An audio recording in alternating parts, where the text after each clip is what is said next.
I'd always be the loser. They could mock and pity, but I showed up to the family gathering, more successful than any of them, and let the silence speak for itself. I used to think the whole black sheep of the family thing was just a cliche people use in movies. Then I realized, nope, it's real. And for as long as I can remember, I've been that sheep. I'm Ethan Cole, 32 years old now, but back then I was just Ethan the disappointment. The loser nephew, the cousin you didn't want to get paired with in family games because, God forbid, we lose. The one who just hasn't found himself yet, as my Aunt Linda liked to say with a forced, pitying smile. Every big Cole family gathering, and there were a lot of them, was like stepping into a spotlight where the audience had already decided I was the comic relief. Thanksgiving, Christmas, summer barbecues, 4th of July cookouts. They were all the same script. Scene 1, I walk in. Scene 2, the unspoken measuring tape comes out. Scene 3, I'm compared, poked, and politely mocked until dessert. The Cole family loves success stories. My cousin Ryan, a surgeon in Boston. My cousin Sophie, a corporate lawyer with a perfect Instagram feed, a perfectly photogenic husband, and 2 perfectly dressed kids. My older brother Jason, the golden child who landed a 6-figure job straight out of college and bought a house before he turned 25. And then there was me, the one with potential, which is just another way of saying nothing to show for himself yet. I must have been 8. Mom had dressed me in this itchy blue sweater because, we're seeing everyone, Ethan, you have to look nice. We walked into Grandma and Grandpa's house, the smell of turkey and cinnamon rolls filling the air, and I remember feeling this weird mix of excitement and dread. Excitement because the food was always amazing. Dread because I knew the questions were coming. Ethan, how's school? Uncle Dave asked, ruffling my hair before I even made it past the doorway. It's okay, I mumbled. Well, your cousin Ryan just made the gifted program, he said loudly, like it was a casual observation and not a ranking system. You'll get there one day. It didn't stop there. My art project? Cute. But not as impressive as Sophie's debate trophy. My science fair volcano? Fun. But have you thought about doing something a little more challenging? I remember eating mashed potatoes that night and wondering why every compliment I got sounded like it came with an invisible but. As I got older, it became a family joke that Ethan's just taking the scenic route in life. At 13, that meant my grades were average. At 16, it meant I didn't make varsity basketball. At 18, it meant I hadn't gotten into a big-name college. By the time I hit my early 20s, the scenic route joke was basically code for, we don't expect much from him. My mom wasn't malicious about it, but she didn't push back either. She'd just sigh and say, he's figuring it out, like she was talking about a puzzle that might never be solved. My dad, well, he was more of the silent type, but I could tell he was disappointed. He'd light up when Jason talked about closing a big deal at work. But with me, he'd just nod like he was checking a box that said, acknowledge Ethan's existence today. After high school, I skipped college, partly because I didn't have the money, partly because I didn't know what I wanted, and partly because, and this is the honest truth, I was tired of competing in a race I was already losing. I worked at a grocery store stocking shelves, then at a call center selling internet plans, then as a barista at a Starbucks. Each job lasted a year or 2 before I'd burn out or get laid off. Family gatherings during this time were brutal. I'd show up in my one decent button-down shirt, grab a beer, and brace myself. So, what's the plan now? Aunt Linda would ask, tilting her head like I was an animal she was considering adopting. Just working, I'd say. Oh, well, good for you. You know, some people just bloom later in life, she'd say, which, if you translate from Aunt Linda language, means you're behind, and we all know it. I was 25, the Christmas that really stuck with me. Jason had just gotten engaged, Sophie had bought a condo, and Ryan had announced he was going to med school. Meanwhile, I was making $12.50 an hour answering customer service calls for an office supply company. We were opening gifts in Grandma's living room, and someone had brought a fancy cheese board set for the host. Sophie, holding it, laughed and said, well, Ethan, maybe when you get your own place, you can use this. Everyone chuckled. I forced a laugh, but inside, I felt this hot, sharp sting in my chest. I'd been laughed at before, but something about the way they said it, like it was inconceivable I'd ever have my own nice things, made it feel different. That was the night I decided I was done being their joke. Change didn't happen overnight. It wasn't like I woke up the next morning with a master plan, but something had shifted. I started reading not self-help books. I tried those and they just made me feel worse. But anything about money, business, and people who'd built something from scratch. I also started talking to people, not my family, but customers at the coffee shop where I'd picked up a second job. That's where I met Mark. He was in his 60s, retired, and had this calm, confident way of talking that made you lean in without even realizing it. He told me he used to run a small chain of outdoor gear stores before selling them for a ridiculous profit. We started chatting every time he came in. One day, I asked him, "How'd you know what to do?" He smiled and said, "I didn't. I just knew I didn't want someone else deciding my ceiling." That sentence lodged itself in my brain. Mark started bringing me articles, books, and little bits of advice.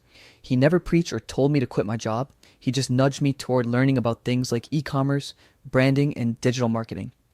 I'd come home from my shift, eat whatever cheap dinner I could throw together, and then spend hours at my laptop.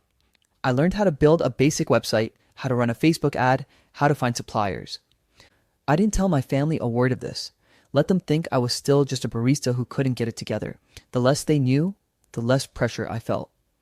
By the time I was 27, I had the beginnings of an idea. It was small, almost embarrassingly so. Selling a niche product online that I noticed had a weirdly loyal fan base. It wasn't glamorous. It wasn't the kind of thing you'd brag about at a party, but it was mine. And for the first time in my life, I felt like maybe I wasn't the family joke anymore. They just didn't know it yet. The product that would eventually change my life wasn't glamorous. In fact, if you saw it on a store shelf, you'd probably walk right past it. It was a custom leather desk mat. Yeah, that's it. Not a gadget, not a miracle invention, just a high-quality, minimalist desk mat for people who cared about their workspace, looking clean and professional. The idea came from watching a guy in a coffee shop unroll one for his laptop. I'd seen it before, a kind of productivity aesthetic thing people on Instagram loved, but what caught my attention was how other customers stopped to ask where he got it. That night, I went home and typed custom leather desk mat into Google. The first thing I noticed, most of them were either overpriced from big name brands or cheap garbage from mass sellers. Somewhere in between was an opportunity. I told Mark about the idea the next time he came into the coffee shop. He listened, nodding slowly. "Sounds boring," he said. I laughed. "Gee, thanks." "No," he said, grinning. "Boring is good. You know what boring means? It means no one's chasing it. Everyone wants to sell the next big trendy thing, but boring makes money if you do it right." That became my first real business lesson. You don't have to sell something exciting. You just have to sell something people need, better than anyone else. I spent weeks researching manufacturers, mostly through Alibaba and direct outreach to small leather shops. I learned words I'd never used before: grain, tanning, edge burnishing. I ordered samples, tested them, sent them back, argued over stitching. I was still working both jobs, so I'd come home at midnight and dive into product testing like a mad scientist. My tiny apartment smelled like leather for months. When I finally found a supplier that could make exactly what I wanted, I put in a small order, just 50 units. It cost almost all my savings. I had $500 left in my bank account afterward. I set up a Shopify store. The product photos were terrible at first.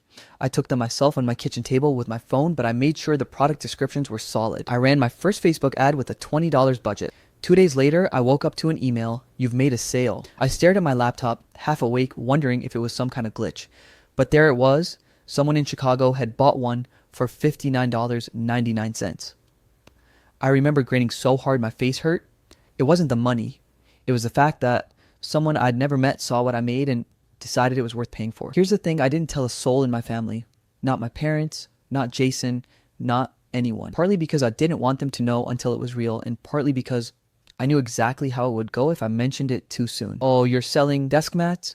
How's that going to pay the bills?" Or worse, that fake supportive smile that says, "We'll humor you until you fail." So as far as they knew, I was still Ethan the barista, maybe picking up shifts at the call center again. The next year was the hardest I've ever worked in my life.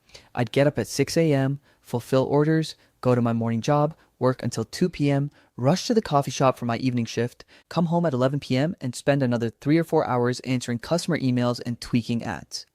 It wasn't glamorous. My social life evaporated. My dating life, non-existent. I lived off instant noodles and black coffee. But sales slowly started to climb. 50 orders turned into 100, 100 turned into 300. By the end of the year, I was making more from the desk mats than both my jobs combined. One afternoon, I was on my way to meet a supplier downtown when I ran into Sophie at a cafe. She was in full corporate mode: blazer, heels, perfectly styled hair. "Oh, Ethan," she said, clearly surprised. "What are you doing here?" I thought about lying, but then decided to be vague. Just meeting someone for work. Her eyebrows lifted, like she couldn't quite picture me having work downtown. "Oh, doing what?" "Nothing big," I said, smiling. "Just a project I'm working on." She gave me that same pity smile I'd seen since childhood. "Well, good for you." I knew she'd bring it up at the next family gathering, and honestly, I wanted her to. Let them all wonder what I was up to. A few weeks later, I was venting to Mark about feeling stuck. "You're making money," he said. "Now you need to make a business." I frowned. "Aren't I already?" "Not yet. Right now, you have a job. Your business owns you. You need to make it so you can step away and it still runs. That's when you really win." So I started outsourcing. I hired a freelancer to redesign the website, found a fulfillment center to handle shipping, hired a virtual assistant overseas to answer customer service emails. Suddenly, I had hours of my day back, hours I could spend scaling ads, testing new products, and learning even more. The turning point came when one of my ads went viral on Instagram. A productivity influencer shared my desk mat in a desk tour video, and overnight, my sales exploded. I made $20,000 in a single week. I remember sitting in my apartment, staring at the sales dashboard, thinking, I can't tell anyone about this. Not yet. It wasn't about hiding out of fear anymore. It was about the reveal. I wanted that moment, the one where I'd walk into a family gathering and they'd see me differently without me saying a word. And I wasn't there yet. Over the next year, the business doubled, then doubled again. By the time I was 30, I'd crossed 7 figures in revenue. I'd moved into a nicer apartment, upgraded my wardrobe, and traveled for the first time in years, but I kept it all low-key. The family still thought I was working at the coffee shop, which was fine, because I knew exactly when I'd tell them. By the time I turned 31, I had perfected the balance between visibility and invisibility. On one hand, I was making more money than most of my cousins combined. I had a portfolio of niche e-commerce products, investments in small startups, and even a modest real estate property in the city. Nothing flashy, but everything solid. On the other hand, the family still thought I was Ethan the barista, figuring things out. And honestly, that felt amazing. There's a kind of power in being underestimated. People let you operate under the radar. They don't check up on you. They don't expect much, so when you quietly start building something extraordinary, it grows faster than it would under scrutiny. I use the same principle in business. My competitors didn't see me coming because I wasn't flashy. I didn't chase trends or splash my products across every social media channel. I focused on quality, reliability, and customer trust. Boring, consistent, profitable. It's funny, all those years of being the family joke taught me patience and persistence. Every mocking comment, every pitying look, every whispered, "He'll figure it out someday," fueled me. I wasn't just trying to survive, I was strategically planning a reveal that would leave them speechless. I started experimenting with new product lines. Some failed spectacularly, like the ergonomic mousepad with a built-in cup holder, don't ask, but a few took off. A set of minimalist leather organizers, a productivity planner subscription, and a line of handcrafted pen cases became instant hits with professionals who loved office aesthetics. I invested profits back into marketing, upgraded packaging, and focused on building a brand that screamed sophistication without screaming at anyone. I learned to negotiate with suppliers like a pro, to optimize Facebook and TikTok ads for maximum ROI, and to analyze customer behavior down to the smallest details. I even hired a small team, a virtual assistant in the Philippines, a freelance designer in New York, and a warehouse manager in Dallas.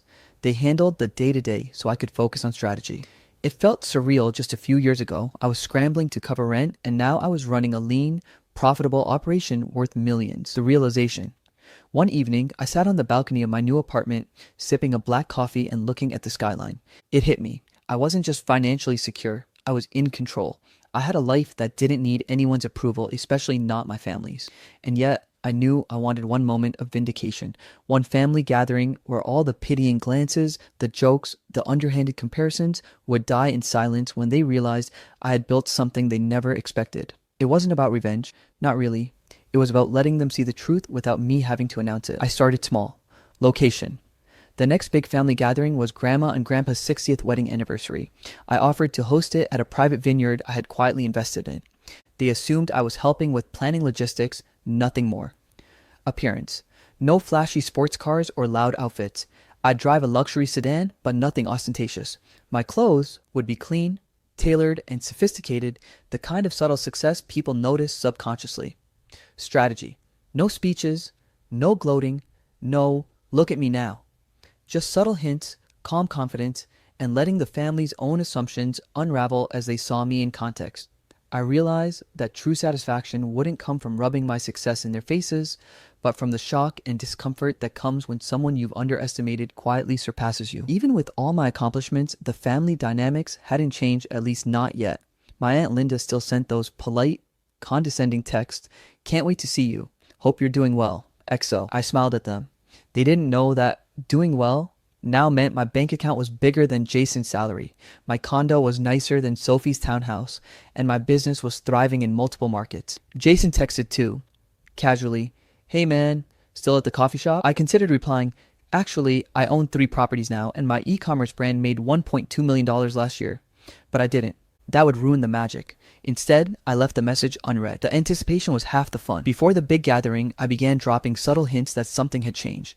Not directly, just enough for the cousins who were paying attention to notice. 1. Travel, posting a photo on a private Instagram story of a quiet weekend at a vineyard in Napa. Nothing flashy, just an aesthetically pleasing picture of vineyards and a book. 2. Lifestyle, upgrading my wardrobe subtly. No logos, just well-fitted, timeless pieces. My casual confidence made people notice without me saying a word. 3. Financial independence. Switching my cell phone plan to one with no shared accounts, new credit cards, and even a little side chatter about business trips. Casual, nonchalant, almost boring. The beauty of all this was that the family still assumed I was the same old Ethan, fumbling through life, maybe slowly figuring it out. I ran into Ryan one afternoon at a grocery store, completely unplanned.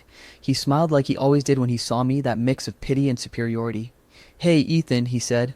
"Still working at the cafe?" I laughed softly. "Sometimes. Keeps me humble." He nodded smugly.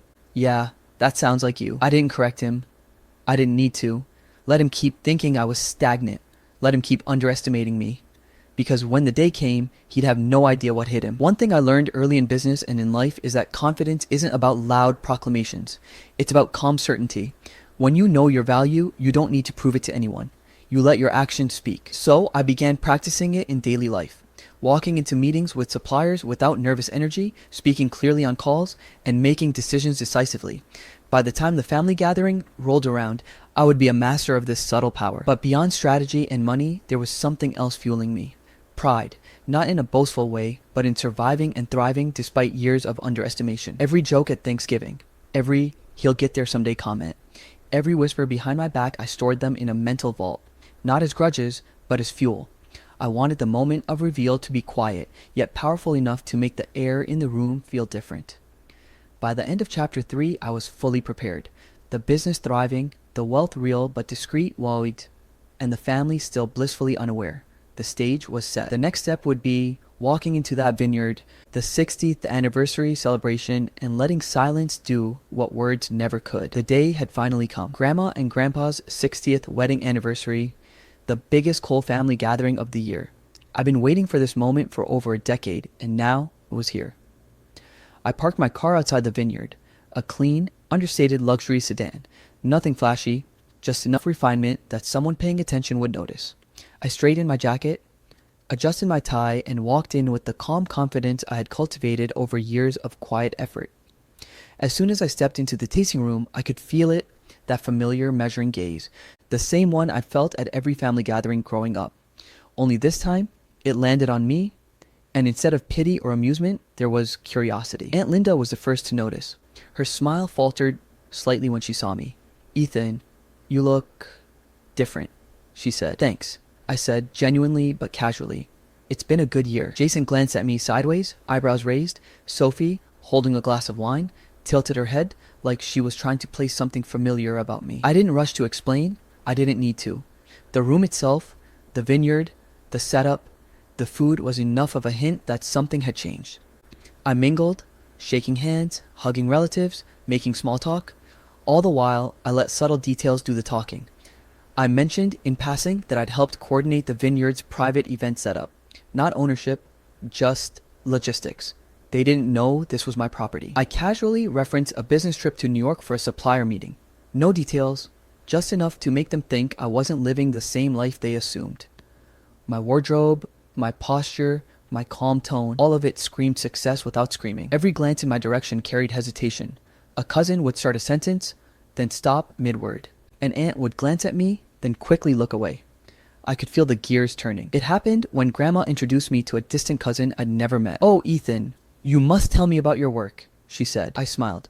"Actually, I've been managing a few small projects in e-commerce and real estate." The cousin blinked. "Oh, really? That's impressive." I didn't elaborate, just let the words hang. The pause was delicious. I could see it ripple through the room, that moment of realization that the loser nephew they all pitied might have quietly been building an empire. Jason, of course, couldn't hide it.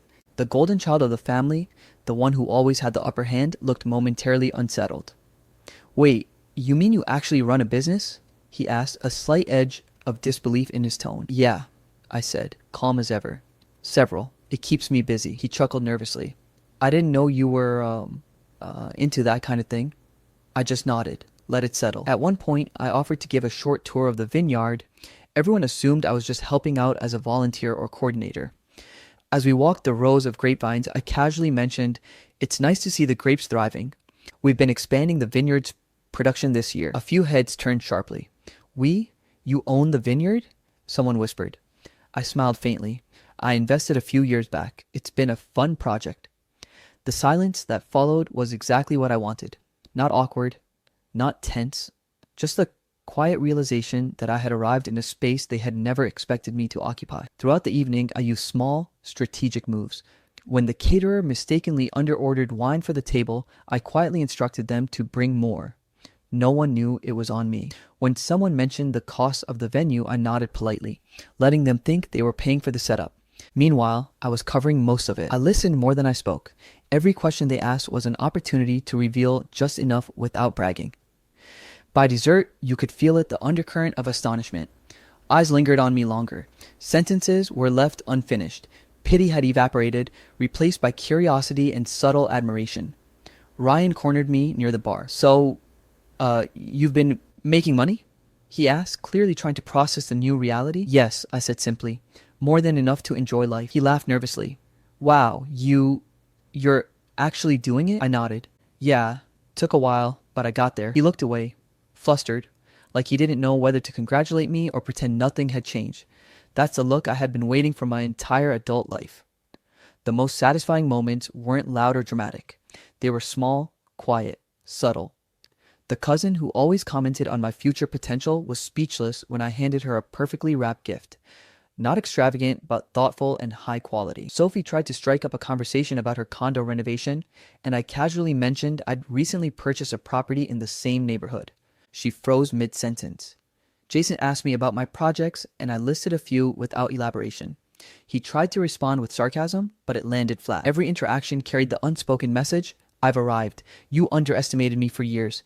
Now the silence is louder than any words I could say." Finally, Grandma raised her glass for a toast. "To family," she said, eyes twinkling, "and to the ones we sometimes underestimate.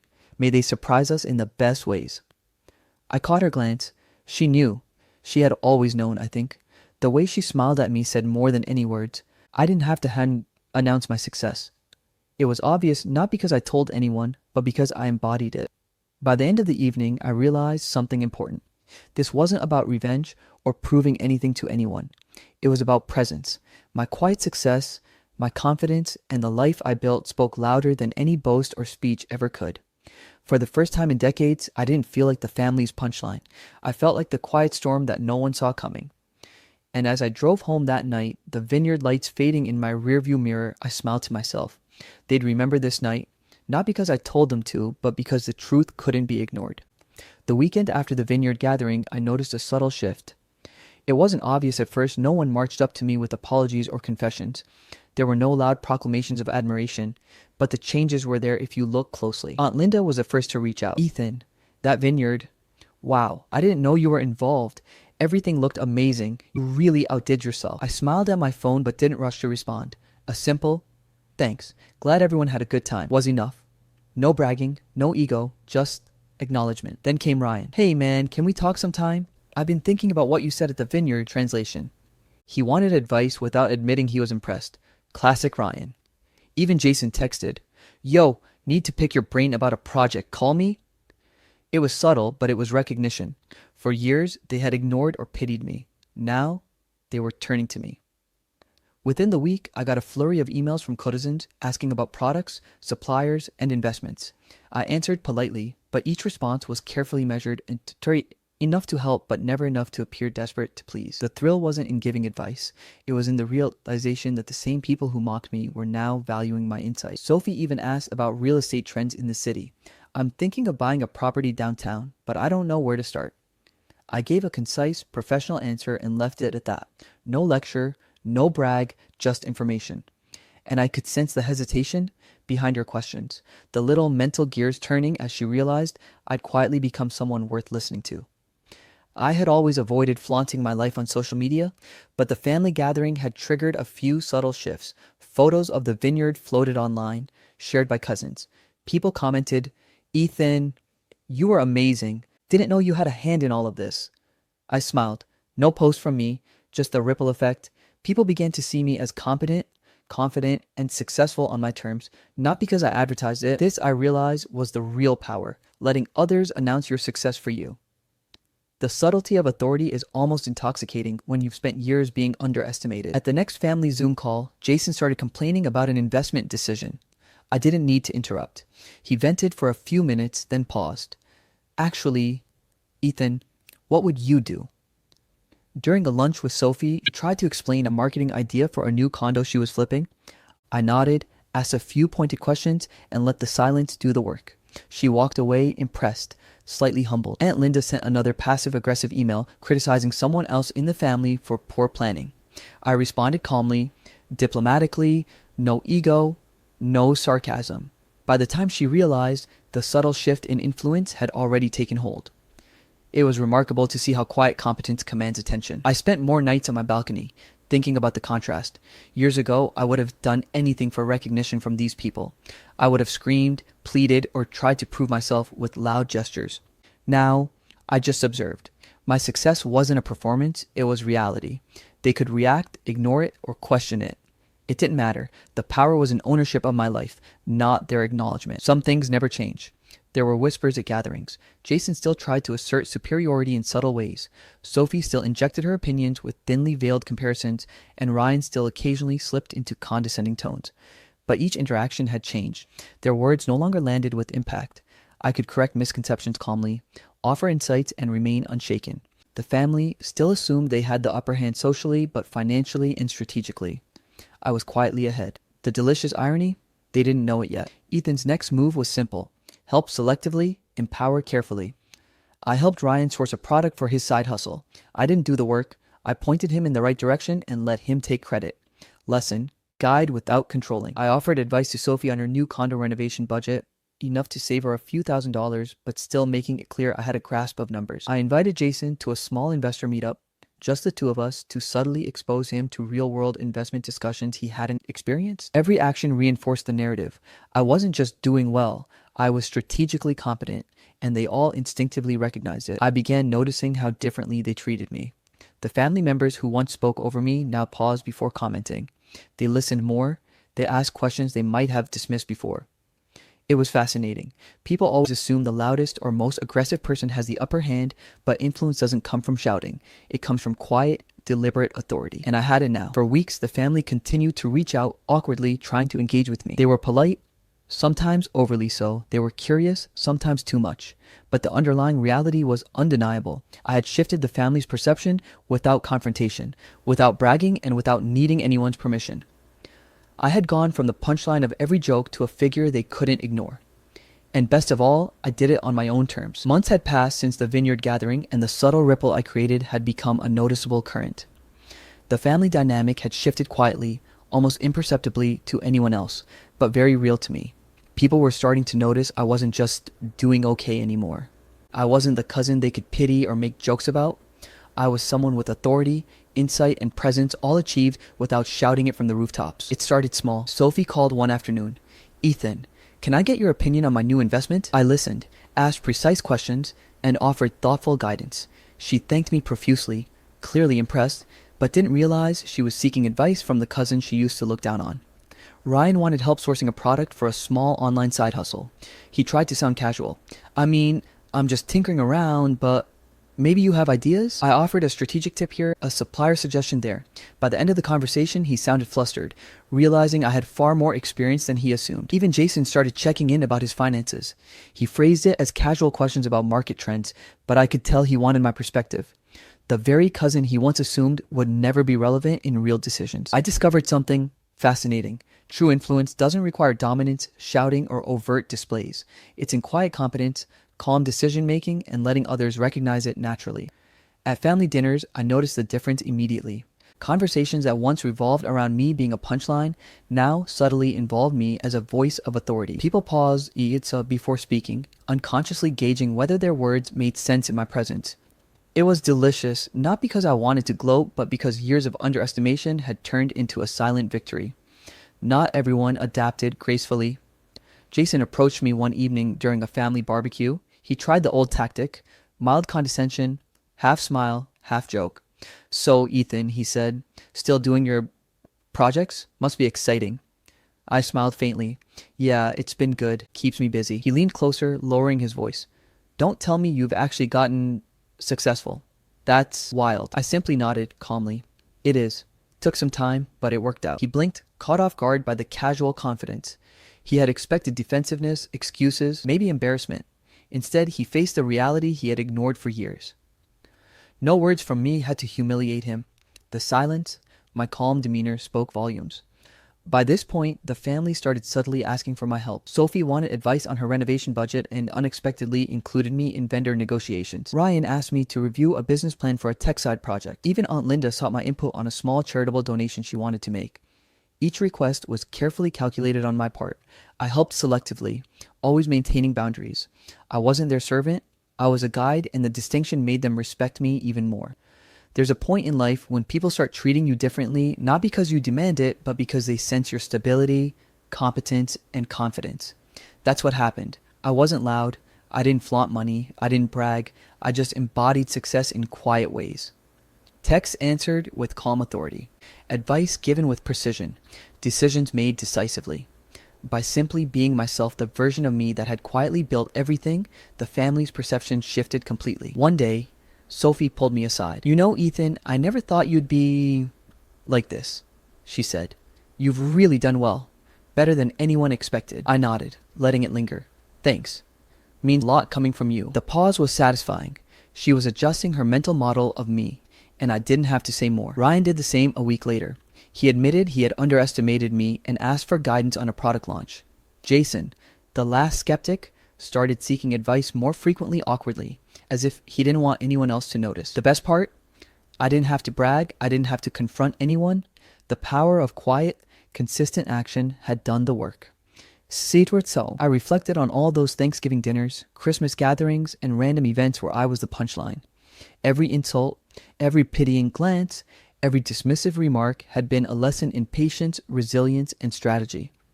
Now, I was no longer a punchline. I was the cousin they silently respected, the one they consulted, the one whose words carried weight without effort. While influence was fun, I also reinforced boundaries. I didn't give advice for free when it would compromise my time. I didn't flaunt my success. I didn't chase recognition. That balance was key. It allowed me to maintain respect without arrogance, authority without aggression, independence without isolation. The family had to adapt to my presence, not the other way around. And watching them adjust silently, awkwardly, begrudgingly was a reward in itself. By the end of chapter 6, the full transformation was complete. Ethan had gone from the family's underdog to a figure of subtle authority. The family no longer mocked or pitied him. Influence had shifted quietly, powerfully, and irreversibly. It wasn't about revenge or showing off, it was about control through presence and consistency. For the first time in decades, I felt the balance of respect and authority I had always wanted, and the family could only respond. It had been nearly a year since the vineyard gathering. In that time, everything had shifted subtly, strategically, and irreversibly. I had reached a point where my success wasn't just financial, it was behavioral, psychological, and social. The family still didn't see the flashy numbers or the investments, but they felt the presence, the competence, the calm authority. And the moment to solidify it had finally arrived, the Cole family annual reunion. I arrived early, as always. The reunion was hosted at a sprawling lakeside estate, rented for the occasion. Everyone else assumed I was just helping coordinate logistics as if I were still that humble, somewhat clueless cousin. I didn't correct them. I walked through the rooms, inspected the setup, and ensured everything ran smoothly. The staff looked at me with quiet respect, not knowing I had personally vetted every detail of the venue, catering, and entertainment. The family began to trickle in, buzzing with chatter, unaware that they were about to witness a different Ethan than the one they remembered. I greeted my aunts, uncles, and cousins with the same calm demeanor I had cultivated over the past year. No excessive smiles, no bragging, just a presence that commanded attention without demanding it. Aunt Linda froze for a fraction of a second when she saw me. Her forced smile faltered. Jason's brow twitched as he realized I carried myself differently, confidently, without seeking validation. Sophie tilted her head slightly, studying me like a puzzle she couldn't solve. I let them notice the change before I even spoke. The reunion was a perfect stage for subtle, quiet dominance. 1. Helping without flaunting. When someone struggled with seating arrangements, I stepped in calmly, efficiently. Everyone noticed the smooth handling, but assumed it was part of coordinating duties, not leadership. 2. Guided conversations. Cousins came to me with questions about investments, small businesses, and personal decisions. I gave advice sparingly, ensuring it was actionable, but never making them feel indebted. 3. Calm authority. Jason tried a few of his usual sarcastic remarks, but they fell flat. He expected insecurity, hesitation, maybe defensiveness. Instead, he met my calm, measured responses, leaving him momentarily speechless. It was like a chess game, but I controlled the board without moving overtly. Watching them adjust, I realized something important. The quiet victory was more satisfying than any public proclamation could ever be. Every glance, every pause, every subtle hesitation spoke volumes. Grandma and Grandpa watched me with approval, seeing the person I had become. Sophie unconsciously compared her life to mine, realizing the understated success I had achieved. Jason, the golden child, began treating me with cautious respect, unsure how to navigate the shift in authority. I had altered the family hierarchy without confrontation, ego, or argument. Midway through the evening, a discussion about investments arose. Jason tried to dominate the conversation, but I stayed silent until the right moment. Then, in a calm voice, I shared a succinct, insightful observation about risk management and portfolio balance. The room fell quiet. Everyone listened, some skeptically at first, but by the end, my words carried weight that couldn't be ignored. Jason looked at me, eyes wide. Sophie nodded slightly, impressed. Even Ryan, who tried to act indifferent, leaned in, genuinely interested. No one had expected this version of Ethan. By the end of the evening, my victory wasn't shouted, it wasn't announced, it was felt. Cousins sought my advice casually, no awkwardness. Aunts and uncles deferred to my opinion on planning future family events. Jason asked for a private conversation to discuss a business idea, subtly acknowledging my authority. I didn't need to gloat. I didn't need to prove anything. The silence, respect, and subtle influence were enough. Driving home that night, I reflected on the journey. From a young man mocked and pitied by family, I had built a life of quiet, substantial success. From the barista who struggled to pay rent, I had become a self-made entrepreneur with influence, respect, and authority. From the underestimated cousin, I had become someone the family couldn't ignore without a single boast. The satisfaction wasn't in the money, or the recognition, or even the envy I knew they felt. It was knowing my worth and letting it speak without me saying a word. Years of ridicule, dismissals, and underestimation had fueled me. But my revenge wasn't loud. My revenge wasn't cruel. It was quiet, calculated, and undeniable. The family now looked at me differently, not with pity, not with mockery, not with assumptions of mediocrity. They looked with respect, curiosity, and a hint of awe. And that, I realized, was far more powerful than any confrontation could have been.